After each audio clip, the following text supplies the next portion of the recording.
The sun hit just right that day. Derrick Lawson leaned back in his lounge chair, eyes closed, a glass of cold lemonade sweating in his hand.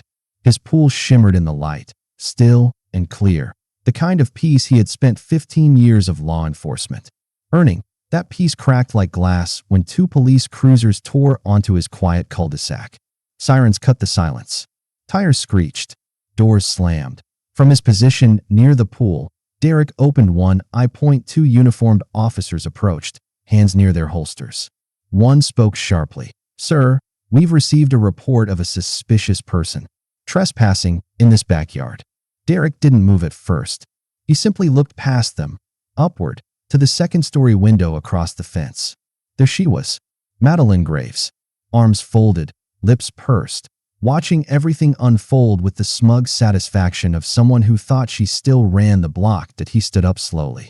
Not startled, not defensive, just steady, because this wasn't confusion. This was war, and Madeline had just crossed the line for the last time. This isn't the first time she's done this, but it'll definitely be the last. 2 months earlier, the moving truck had just pulled away when Derrick Lawson stood at the edge of his new backyard, taking it all in. The house was not just bricks and beams. It was proof. Proof that 15 years of graveyard shifts, early mornings, and bruised knuckles as a city cop had meant something. His parents had never owned property. But here he stood, in front of a 2-story home in one of Atlanta's most exclusive zip codes, complete with a crystal-clear pool that looked like it belonged on the cover of a magazine. That he was adjusting the legs on a teakwood lounge chair when he felt it. That unmistakable sensation of being watched. He glanced up. Across the fence, second floor window, a silhouette stood still behind sheer white curtains. Blonde hair, perfectly styled. A phone pressed tightly to one ear. She did not wave. Derrick offered a nod anyway. A small one. Respectful. The curtain dropped. Her name was Madeline Graves, the neighborhood's self-appointed gatekeeper. And she had just made her first move. The next day, Derrick ran to the hardware store for pool supplies and mulch. His security app pinged as he stood in the checkout line. Motion detected. When he reviewed the footage, his jaw tensed.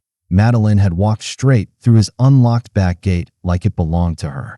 She wore a designer swimsuit, carried a folded towel with gold embroidery, and moved with the entitled comfort of someone stepping into their own cabana. She placed her things neatly on a chair, sat down, and dipped both feet in his pool without hesitation.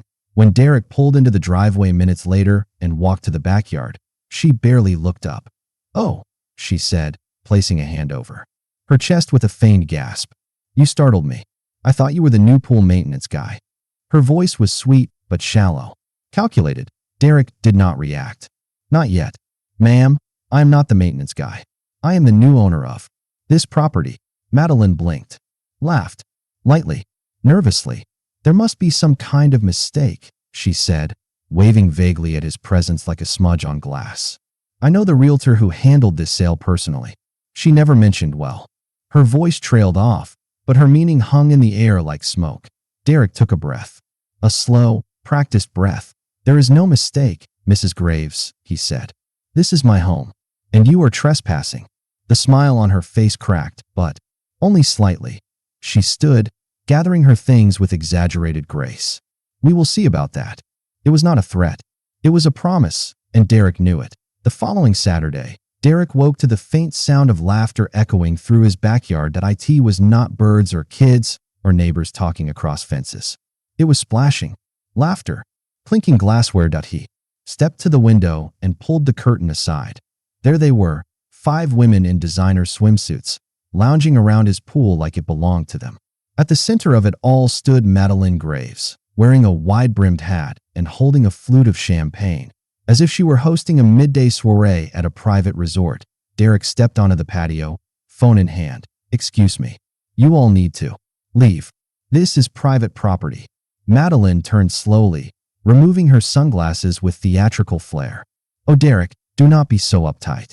We are just enjoying a bit of sunshine. Besides," she gestured at the pool with a glass, "it barely gets any use." One of her friends shifted uncomfortably. "Madeline told us you were okay with this." Derrick kept his voice calm, level. "That was a lie. No one has my permission to be here." Madeline's lips curled slightly. "Look, I know this neighborhood. My husband plays golf with Captain Brigham. You can call whoever you like." He did not argue. He simply turned and walked back inside. That afternoon, Derrick installed 3 new cameras, 2 tucked near the back gate, and 1 under the gutter with a perfect view of the pool deck. Motion-triggered, HD, cloud-backed. The works that he had not survived 15 years on the force without learning how to build a case the right way. Over the next few days, the footage came in like clockwork. 6:14 a.m., Madeline tiptoeing through the gate with her phone light on. 7:52 a.m., stealing his newspaper from the driveway. 8:19 p.m., crouched by his garden with a suspicious bottle in hand, sprinkling something on his roses. On Tuesday, she even tried to use an old key to unlock the back door. It did not fit. The final straw came the following weekend. Derrick returned from the grocery store and stopped cold at the sight of a full gathering underway. 8 women lounged in his backyard with wine glasses, snack trays, and Bluetooth speakers, playing smooth jazz. Madeline, of course, sat center staged. He pressed record on his phone and walked into frame. "This is not up for debate. You are trespassing again. Leave now, or I will call the police." Madeline stood, ever the actress. "Officers will not take your side. I told you, my husband has friends in all the right places." "Then let them come," Derrick said, dialing anyway. 15 minutes later, 2 patrol cars pulled up. Officers Reed and Alvarez stepped out. Both paused when they saw who had made the call.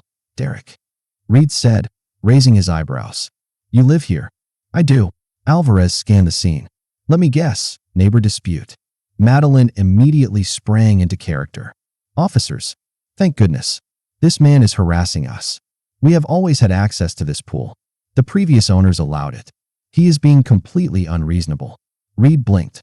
"Ma'am, this man is Derrick Lawson. He served on the force longer than I have. If he says you are trespassing, then you are trespassing." Alvarez nodded. "Unless you want to make this official, I suggest you gather your things." One by one, the women picked up their bags and filed out, heads down. Madeline was the last to move. She leaned in just enough for only Derrick to hear. "You do not belong here, and I will make sure everyone knows it." She left wet footprints all the way to the street. Within days, the neighborhood's Facebook group exploded with vague warnings. "Just heard there's been suspicious activity near Elmwood Circle. Anyone else concerned about that house? With the new fence? We need to maintain community standards." The comments were thinly veiled, but Derrick knew who had posted them. The timing was too exact, too deliberate. Then came the HOA complaints, anonymous, repetitive, and false. His yard was overgrown. It was trimmed weekly. His pool attracted noise. He lived alone. His front light was too bright, standard bulb. But Derrick had what most did not. Receipts. The next HOA meeting, Madeline stood in front of a crowded clubhouse with an air of subtle menace. "I am deeply concerned," she began, turning slowly to face the group. "There have been changes in this neighborhood that are making prospective buyers uncomfortable." Several heads turned toward Derrick. That he stood up, calm, measured, phone in hand. "Mrs. Graves," he said, "would you like to explain this?" He tapped the screen. The wall-mounted TV behind him flickered to life. First clip, Madeline walking through his back gate. Next, her dumping plant killer onto his rose bushes. Then, her stealing his morning paper in her robe. Finally, trying to unlock his door with an old key. Date stamps, time codes, perfect angles. The room went silent. Asterisk. Madeline's face turned a shade of white rarely found outside porcelain. She opened her mouth, then closed it. Her hands clutched the back of the folding chair in front of her. Derrick kept his voice even. "I have more footage. I would prefer not to escalate. But if this continues, I will press charges." No one defended her. The HOA president cleared his throat. "Thank you, Mr. Lawson. We appreciate you bringing this to our attention." Derrick sat down. Madeline remained standing for a moment longer, then walked briskly out of the room, heels clicking against the tile. The war had shifted. Now, Derrick was not just fighting to keep his peace, he was preparing to end the noise once and for all. That night, Derrick stood at the edge of his pool, staring into the water that it no longer felt like his. Every ripple reminded him of the trespassing, the lies, and the smug look on Madeline Graves' face as she walked away untouched. But he had no plans to fight fire with fire. Not his style. Instead, He remembered something from his early days on the force, a quiet case involving a high-end hotel, a chemical prank, and a harmless pool dye used by maintenance crews. It only reacted with certain ingredients found in cosmetics and sunscreens. Expensive ones. The kind people like Madeline and her friends never swam without that. He sat at his kitchen table for hours, researching. The dye was safe, non-toxic, temporary, and completely invisible until it made contact with specific chemicals. When that happened, it turned skin bright green, like fresh-cut grass under a summer sun. The color faded in a few days, depending on skin type. Derrick ordered a small test bottle from a pool supply company. When it arrived, he filled a plastic tub with water from the deep end, then added just a few drops of the dye. Next, he opened the small container of sunscreen that Madeline had left behind weeks ago, the one she had carelessly tossed on his pool chair. He applied a bit to his hand, dipped it in the water, and waited. Within seconds, a light green tint spread across his fingers. Perfect, no damage. No pain. Just quiet, clean, embarrassing proof. That was when the plan came together. Through the neighborhood grapevine, which never stayed quiet for long, Derrick heard Madeline was planning another community gathering. The message was vague, something about keeping property values strong and celebrating neighborhood unity. But he knew what that meant. Another pool party. Another invasion. He got to work. Using the exact measurements from the manufacturer, Derrick added the full bottle of dye to the pool just before sunrise. It mixed easily, left no trace. The water stayed crystal clear. Then he installed 3 new hidden cameras. One tucked into the bushes behind the fence, one facing the pool from his second-story window, and one inside his home office, giving him a full view of everything from behind tinted glass. That afternoon, Derrick stood at the curb beside his car, suitcase in hand. He made sure Madeline could see him. She was in her backyard, holding her phone, speaking a little too loudly. "Yes, he's gone. I watched him pack up this morning," she said. "Just bring your suits. It'll be perfect." Derrick smiled politely, gave a small wave toward her fence, and got in his car. But he did not leave. He drove around the block, parked behind a row of trees, and quietly walked back to his house through the side gate. Inside, he slipped into his home office and pulled up the live camera feeds on his laptop. Nothing yet. He waited. At exactly 2:04 p.m., the side gate opened. Madeline walked in first, her gold-rimmed sunglasses gleaming in the sun. 6 women followed, each with designer beach bags, expensive cover-ups, and cocktails in hand. They moved like they had done this 100 times before. They had no idea they were about to make local history. The sky was cloudless. The pool sparkled. Derrick Lawson leaned back in his home office chair, fingers steepled under his chin as the live feed from his security cameras came to life. There they were. Madeline Graves strutted through the back gate like she owned it, waving her hand as if greeting invisible paparazzi. Behind her, 6 women followed, each dressed in sleek swimsuits and clutching glittering tumblers filled with champagne. They moved with practiced precision, setting up towels, Bluetooth speakers, and oversized sun hats with the confidence of socialites at a country club. Soft jazz hummed through a portable speaker. Madeline raised her glass. "Ladies, welcome to our Saturday sanctuary," she declared. "What the new owner does not know will not hurt him." Her friends giggled. The pool glistened. They applied sunscreen generously, the same luxury brands Derrick had tested days earlier. Every motion, every smirk, every second was caught on 3 synchronized cameras. At 2:17 p.m., Madeline dove in first. The splash was elegant. Her form was flawless, but within moments, her form began to change. Her skin, once ivory and glowing, started to take on a faint, almost imperceptible, green hue. Subtle at first, barely visible. Then Cynthia Lang, sitting on the shallow steps with her legs dangling in the water, gasped, "Madeline, my arms. They are turning green." Madeline looked down.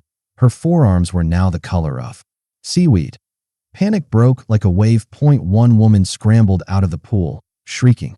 Another frantically wiped at her face, only to smear streaks of green down her cheeks like melting theater makeup. The music continued to play, smooth, serene, unaware of the chaos it now scored. "I have a gala tomorrow night," one of them shouted. "My daughter's engagement party is next week," cried another. Why do I look like a walking cucumber? Madeline's voice cut through it all, shrill, cracking. This is sabotage. This was deliberate. She spun in the water, searching for answers, until her gaze froze on something above the garden hedge. A tiny red light blinking steadily from the camera tucked beneath the eaves. Her face twisted. She knew. The women scrambled. Hair clung to their faces. Sunscreen ran in streaks. Flip-flops slapped against the pavement as they gathered their bags and bolted out of the yard, leaving behind half-empty wine bottles, floating makeup sponges, and the strong scent of citrus body mist. Derrick pressed stop, recording. He did not move for a while. Just sat there, letting the footage settle into the cloud. Then he opened his video editor. He started with a wide-angle shot of Madeline trespassing for the very first time. That smug wave as she walked past his gate. Then came a montage. Her stealing newspapers, dumping chemicals into his flower beds, lying to police, hosting unauthorized parties. All of it was time-stamped. All of it clean, tight, undeniable. He layered in the soft jazz they had played that afternoon. The same track now ironically serving as background music for their green-colored descent into chaos. The footage of their transformation played, in slow motion, synced perfectly to the music's rhythm. The title, Green with Greed, a neighborhood story. Derrick uploaded it to every major platform. Within hours, it exploded. Facebook, Twitter, TikTok, YouTube, millions of views poured in. The hashtag Green with Greed started trending before sundown. Local news anchors chuckled through the evening. Broadcast, Atlanta real estate agent turns lime at luxury pool party, and not from jealousy. The comments section became a digital bonfire. Justice has a new color. I want to swim in that pool. This is the kind of karma I pay monthly Wi-Fi for. By midnight, green heart emojis flooded the comment sections of Madeline's real estate agency's social pages. One user asked if green was the new company dress code. Derrick did not respond to the noise. He sat on the edge of his now silent pool, toes skimming the surface, the water calm again.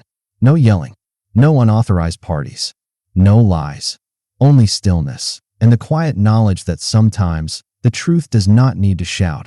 It just needs to shimmer. By Monday morning, the fallout had begun. Madeline Graves, once the polished face of West Haven Realty, now trended under the nickname the Green Queen. Her inbox overflowed with appointment cancellations.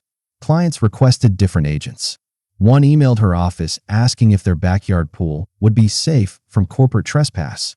The agency issued a public statement within 48 hours. We uphold the highest standards of ethics and respect for personal property. The events in the now viral video do not reflect our company's values. We have opened an internal review. Their Facebook page was flooded with green heart emojis, frog memes, and sarcastic reviews. Would not trust her with a garden hose. Only sells homes with public pools, apparently. It did not stop there. The HOA held a closed-door emergency meeting. The president later released a brief note. Homeowner privacy is non-negotiable. Any individual found in violation of property rights will be addressed accordingly.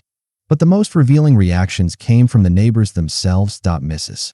Thompson, who had lived 3 houses down for 20 years, finally spoke up. She reported my son's graduation banner last spring, she said. Said it made the street look unrefined.